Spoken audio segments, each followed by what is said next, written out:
नमस्कार। आज हम एक सफर पर निकलने वाले हैं। एक ऐसा सफर जो हमें सृष्टि की शुरुआत में ले जाएगा। आज हम जानेंगे देवों और असुरों के जनक महान ऋषि कश्यप की वो कहानी जो शायद आपने पहले कभी नहीं सुनी होगी।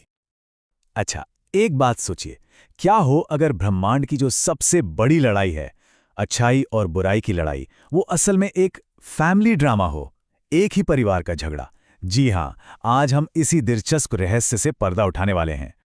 तो चलिए कहानी शुरू करते हैं, एकदम शुरू से, उस वक्त से जब दुनिया बस बन ही रही थी। जरा कल्पना कीजिए, चारों तरफ बस पानी ही पानी, एक अनंत महासागर। और फिर उस अथाह सागर से जो सबसे पहली जमीन बाहर निकलती है, वो थी हिमालय के दिल में बसा मेरू पर्वत। और बस यही वो जगह है, यही वो स्टेज है जहां हमारी ये महागाथा शुरू होती है। और इस स्टेज के, इस कहानी के हीरो हैं ऋषि कश्यप। देखिए, वो कोई आम ऋषि नहीं थे, वो सीधे सृष्टिकर्ता ब्रह्मा के पोते थे। उनका रुतबा इतना बड़ा था, इतना विशाल था कि क्या देव, क्या दानव और क्या इंसान, सब उनके आगे सिर झुकाते थे। तो अब सवाल यह है कि ऋषि कश्यप ने आखिर ऐसा क्या किया। चलिए देखते हैं कि कैसे उन्होंने अपनी संतानों से इस दुनिया को बसाया और एक बहुत बड़े, एक महान कुल की नींव रखी। असल में सृष्टि को आगे बढ़ाने में उनका योगदान इतना बड़ा था, इतना अहम था कि उन्हें सृष्टिकर्ता तक कहा गया है। ये कोई छोटी मोटी उपाधि नहीं है। उन्होंने अपने वंश से इस धरती को सचमुच में आबाद कर दिया। तो आखिर उन्होंने अपने इस विशाल परिवार की शुरुआत की कैसे? उन्होंने शादी की प्रजापति दक्ष की 13 बेटियों से। जी हाँ, एक दो नहीं, पूरी 13। अब देखिए, पत्नियां तो 13 थीं, लेकिन हमारी कहानी का जो पूरा ताना बाना है ना, वो बस 2 के इर्द गिर्द घूमता है, अदिति और दिति। इन्हीं दोनों से 2 ऐसे वंश शुरू हुए जिन्होंने आगे चलकर पूरे ब्रह्मांड की किस्मत ही बदल डाली। तो चलिए पहले बात करते हैं दिव्य वंश की, उस वंश की जिसे आज हम और आप देवताओं के नाम से जानते हैं। ऋषि कश्यप और उनकी पत्नी अदिति, इनकी जो संतानें हुईं वो सुर कहलाईं। जी, वही सुर जिन्हें हम देव या देवता कहते हैं। और इस वंश में कौन कौन थे? अरे बड़े बड़े नाम, सूर्यदेव, स्वर्ग के राजा इंद्र, और तो और खुद भगवान विष्णु का वामन अवतार भी इन्हीं की संतान थे। मतलब ये वाकई में एक बहुत ही पावरफुल, एक बहुत ही दिव्य खानदान था। और जानते हैं इस वंश की लेगेसी कितनी बड़ी थी, इसका असर कितना गहरा था? इसका अंदाजा आप इसी बात से लगा लीजिए कि सूर्यदेव से ही वो महान सूर्यवंश शुरू हुआ, जिसमें आगे चल के मर्यादा पुरुषोत्तम भगवान श्री राम ने जन्म लिया।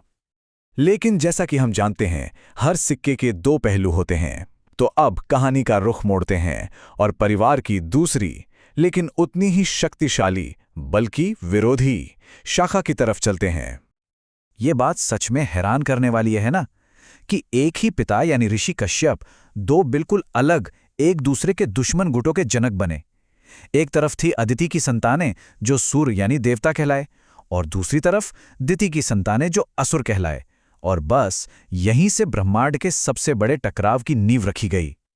दिति के वंश में 2 सबसे ताकतवर और खतरनाक असुर हुए, हिरण्याक्ष और उसका भाई हिरण्यकश्यप।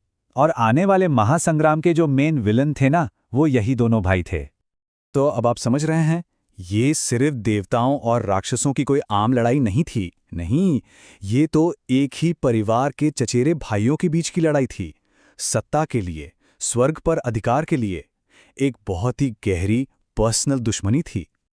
इस जबरदस्त टकराव को इतिहास में देवासुर संग्राम के नाम से जाना जाता है। और ये कोई एक लड़ाई नहीं थी। अरे ये युद्ध तो बार बार हुआ, जिससे तीनों लोगों का, पूरी कायनात का बैलेंस ही बिगड़ गया था। इस महायुद्ध की पहली चिंगारी भड़काई हिरण्याक्ष ने। उसे अपनी ताकत का इतना घमंड था, इतना अहंकार था कि उसने तीनों लोकों में सचमुच में आतंक मचा दिया था। तो हुआ ये कि हिरण्याक्ष ने जब भगवान विष्णु के सृष्टि के काम में दखल देना शुरू किया, तो भगवान ने वराह यानी एक विशाल सूअर का अवतार लिया।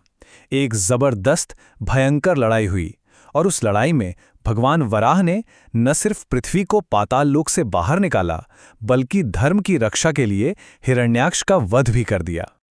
अब अपने भाई की मौत से हिरण्यकश्यप गुस्से में पागल हो गया। वो पहले से भी ज्यादा जालिम बन गया और उसने खुद को ही भगवान घोषित कर दिया। पर किस्मत का खेल देखिए, उसी का बेटा प्रहलाद भगवान विष्णु का सबसे बड़ा भक्त निकला। और जब हिरण्यकश्यप ने अपने ही बेटे को मारने की सारी हदें पार कर दी, तो भगवान विष्णु खुद नृसिंह अवतार में प्रकट हुए, आधे इंसान आधे शेर, और उस घमंडी का अंत कर दिया। और ये सिर्फ कोई पुरानी कहानी नहीं है, इसका असर आज भी हमारी संस्कृति में और हमारे त्योहारों में जिंदा है। जैसे जो हम होलिका दहन का त्योहार मनाते हैं, वो हमें प्रहलाद की अटूट भक्ति और हिरण्यकश्यप के अहंकार के अंत की ही तो याद दिलाता है। तो आखिर में ये एक बहुत बड़ा सवाल हमारे सामने आके खड़ा हो जाता है। अगर देवता और दानव दोनों एक ही खून के हैं, एक ही परिवार के हैं, तो फिर अच्छा और बुरा कौन है? ये कैसे तय होता है? क्या अच्छाई बुराई जन्म से मिलती है या हमारे कर्मों से बनती है? इस गहरे सवाल पर सोचिए ना जरूर।